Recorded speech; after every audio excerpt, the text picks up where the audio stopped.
आज मैं आपको शाही बिरयानी बनाना सिखा रही हूँ। इसके लिए हमें सबसे पहले तकरीबन 2 कप ऑयल लें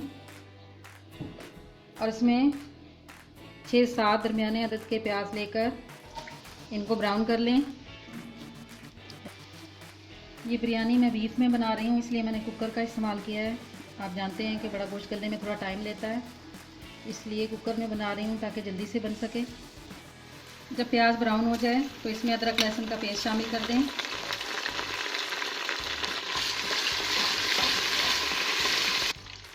अब इसमें 1 पाव टमाटर शामिल कर दें।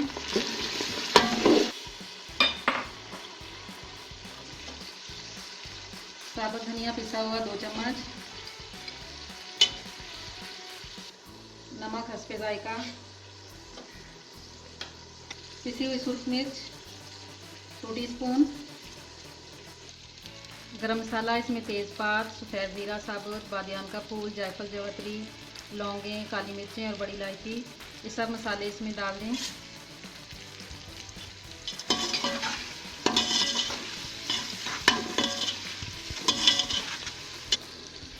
एक पाव दही ये भी इसमें शामिल कर दें।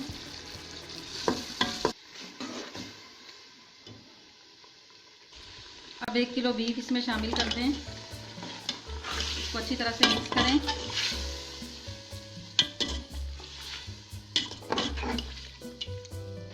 तीन 4 हरी मिर्चें डाल दें। मैं 1 कप पानी डालकर तकरीबन 15 मिनट के लिए वेट लगा दें ताकि गोश्त अच्छी तरह से गल जाए।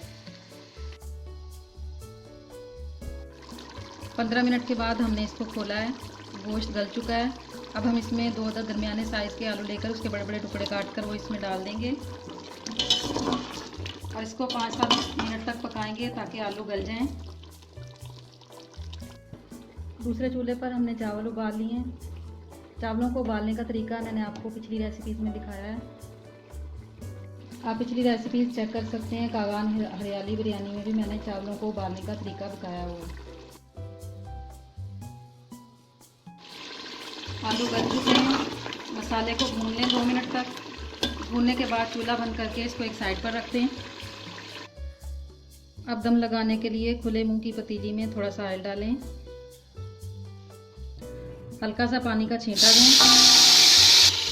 अब चावलों की तह लगाएं।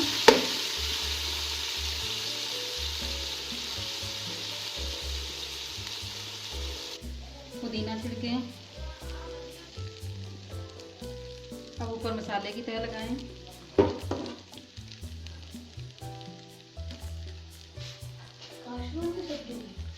फिर से चावलों की तह लगाएं, पुदीना छिड़कें।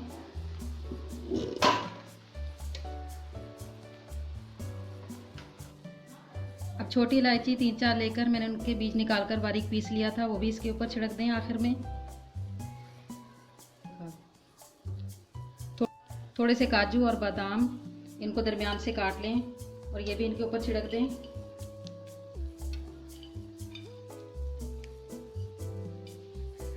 सबसे आखिर में थोड़े से दूध में येलो फूड कलर घोलकर वो इसके ऊपर डाल दें और इसको तकरीबन 5 मिनट के लिए दम लगा दें।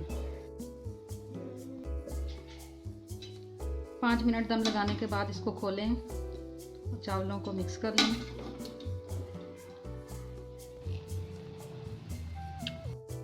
मज़ेदार शाही बिरयानी तैयार है। आप इस रेसिपी को ज़रूर ट्राई कीजिएगा। मेरे वीडियोस को लाइक और शेयर करते रहिएगा, अच्छे अच्छे कमेंट देते रहिएगा और मेरे चैनल को सब्सक्राइब करना बिल्कुल भी ना भूलिएगा।